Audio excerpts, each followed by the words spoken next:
A new military alliance is taking shape in the Middle East, but one of the major regional powers is staying out. The Mecca Joint Defense Agreement has brought together Saudi Arabia, Turkey, and Pakistan under a collective defense framework. Turkey wants Egypt to join next.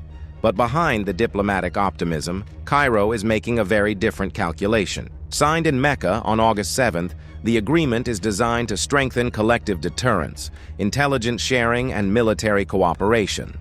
Saudi Arabia brings financial muscle and Gulf influence. Turkey contributes NATO's second-largest military and an advanced defense industry. Pakistan adds manpower, combat experience, and the Islamic world's only nuclear deterrent. At the heart of the pact is its defining clause. An armed attack against one member will be treated as an attack against all three. Supporters call it the region's closest version of NATO's Article 5.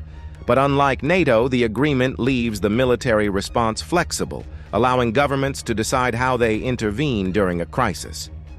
Ankara believes the alliance should grow. Turkish Foreign Minister Hakan Fidan has described Egypt as a natural partner, while Cairo has confirmed it is studying the agreement through legal, constitutional, and strategic reviews.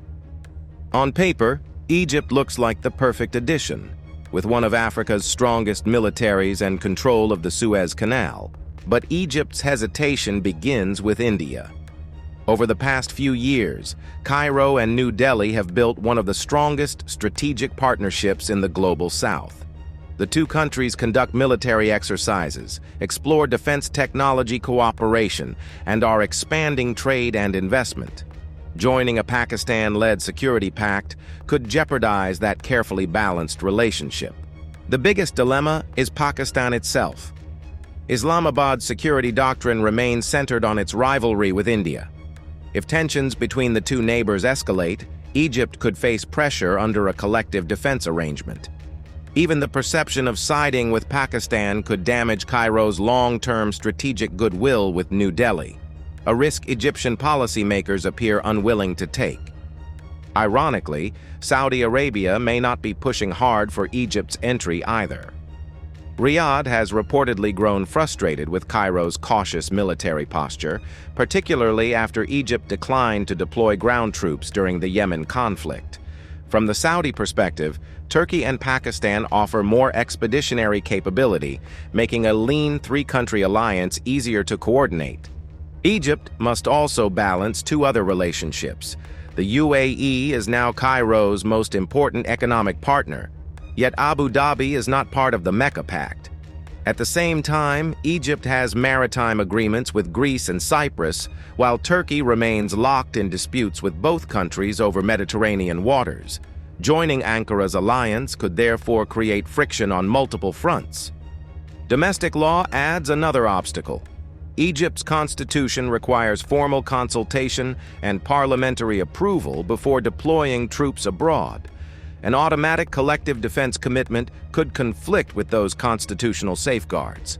For Cairo, preserving sovereign control over military decisions is just as important as strengthening regional security partnerships. For now, Egypt appears determined to remain a partner, but not a treaty member. Staying outside the Mecca Pact allows Cairo to preserve ties with India, protect its relationship with the UAE, avoid Turkey's regional disputes, and maintain its traditional policy of strategic non-alignment. The alliance may reshape Middle Eastern security, but Egypt is signaling that flexibility, not formal membership, remains its greatest strategic asset. A new military alliance is taking shape in the Middle East, and Donald Trump is calling it a bold first step. Saudi Arabia, Pakistan, and Turkey have signed the Mecca Joint Defense Agreement, promising to stand together against aggression. Trump says the pact shows the region is finally learning to defend itself. But the bigger question is, what happens if one of these three countries comes under attack? The agreement contains a powerful mutual defense clause. An armed attack on one member will be treated as an attack on all three. The pact also calls for deeper military cooperation and stronger collective deterrence. But unlike NATO's Article 5, it does not specify an automatic military response, leaving the nature of any action open. Together, the three countries bring enormous military weight. Pakistan contributes a large professional military and defense industry.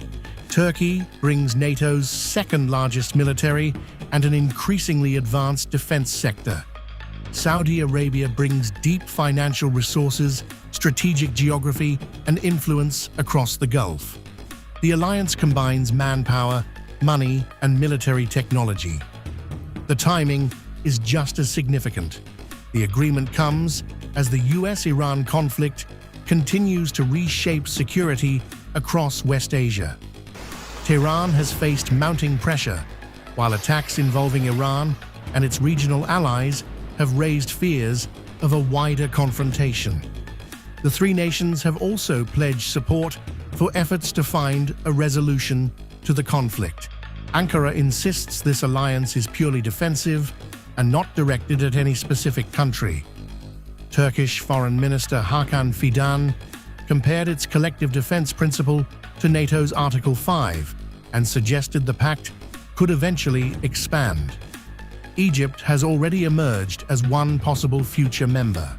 Iran, meanwhile, says it has no reason to fear the agreement.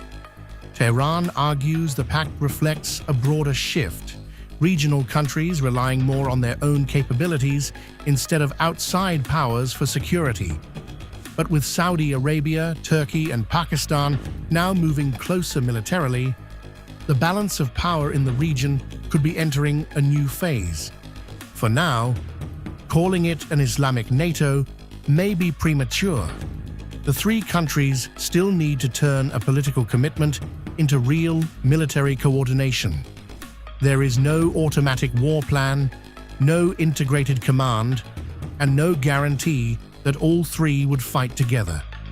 But the message is unmistakable. Saudi Arabia, Pakistan, and Turkey want a bigger say in shaping their own security, and the region is watching.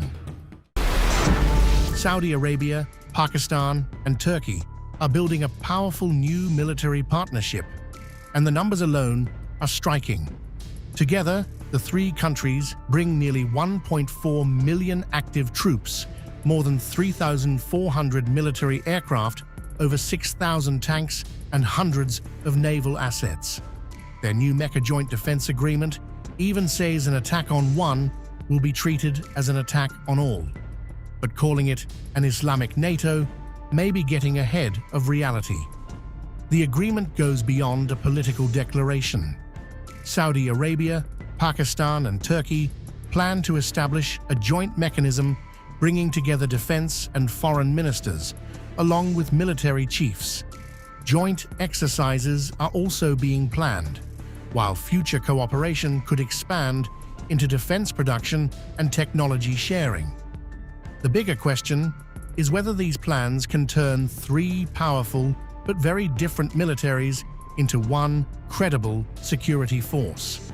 Pakistan provides the largest manpower contribution, with around 660,000 active personnel, as well as roughly 2,700 tanks and nearly 1,400 military aircraft.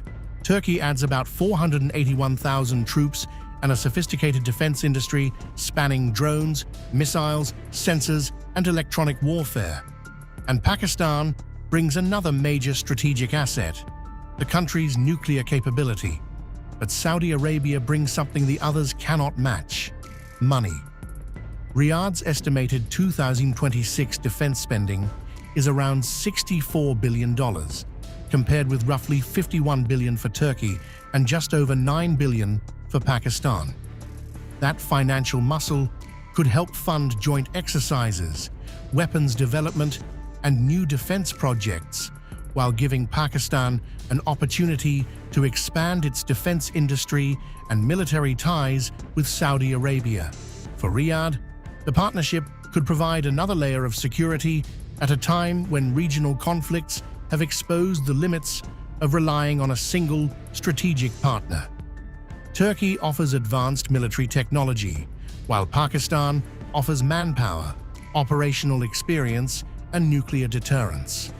The pact could therefore help Saudi Arabia diversify its security relationships without immediately abandoning its long-standing defense partnership with Washington. If you like this video, then like, share and subscribe to Mirror Now.